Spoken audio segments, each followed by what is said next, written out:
से 90 के दशक अपने टैलेंट के दम पर जगह बनाने वाली एक्ट्रेस पूनम ढिल्लों को हर कोई जानता है। उन्होंने नूरी, सोनी महिवाल, कर्मा और दर्द जैसी कई फिल्मों में काम करके बॉलीवुड में अपनी बेहतरीन जगह बनाई। आपको बता दें कि पूनम ढिल्लों ने 16 साल की उम्र में फेमिना मिस इंडिया का खिताब जीतकर लोकप्रियता हासिल की। और फिर जैसा कि बॉलीवुड का रिवाज ही है, जब कोई मॉडल कोई ब्यूटी पेजेंट जीतती हैं, तो उसके बाद उनके सामने फिल्मों की लाइन लग जाती हैं। और कुछ ऐसा ही पूनम ढिल्लों के करियर में भी हुआ। फेमिना मिस इंडिया का खिताब जीतने के बाद वो फिल्म त्रिशूल में पहली बार नजर आईं, लेकिन फिल्म नूरी से उन्हें बतौर एक्ट्रेस पहचान मिली। इसी दौरान पूनम अपनी पर्सनल लाइफ की वजह से भी सुर्खियों में आ गयीं। पूनम का नाम डायरेक्टर रमेश तलवार से जुड़ा, लेकिन दोनों के परवान चढ़ते रिश्ते को ब्रेक तब लग गया जब पूनम ढिल्लों और यश चोपड़ा के अफेयर की गॉसिप्स फिल्मी मैगजीन्स में छपने लग गए। इसके बाद पूनम का नाम डायरेक्टर राज सिप्पी से जुड़ा। पूनम राज को बहुत चाहती थीं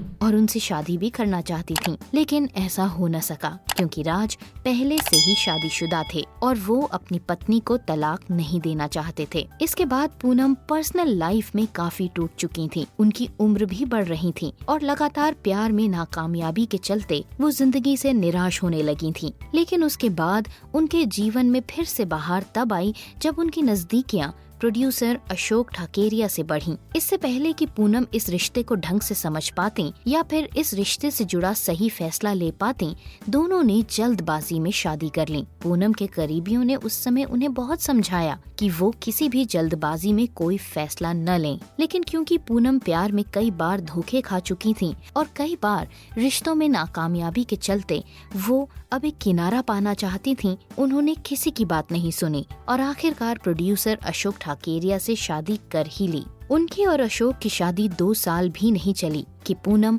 और अशोक के संबंधों में दरार की खबरें आने लगी। बात और ज्यादा तब बढ़ गई जब अशोक के एक्स्ट्रा मैरिटल अफेयर्स की खबरें बॉलीवुड में चर्चाओं का कारण बनने लगी। एक बार फिर से पूनम पर्सनल लाइफ में काफी डिप्रेस हो गयी और फिर उन्होंने अपने पति को सबक सिखाने के लिए हांगकांग के बिजनेसमैन किकू से अफेयर कर लिया। इसके बाद पूनम ढिल्लों और अशोक के रिश्ते लगातार खराब होते चले गए और आखिरकार साल 1997 में उन्होंने अशोक से तलाक ले लिया। पूनम ढिल्लों के 2 बच्चे हैं और अब वो अपनी जिंदगी में अकेली हैं और अकेले ही अपने इन 2 बच्चों की परवरिश कर रही हैं।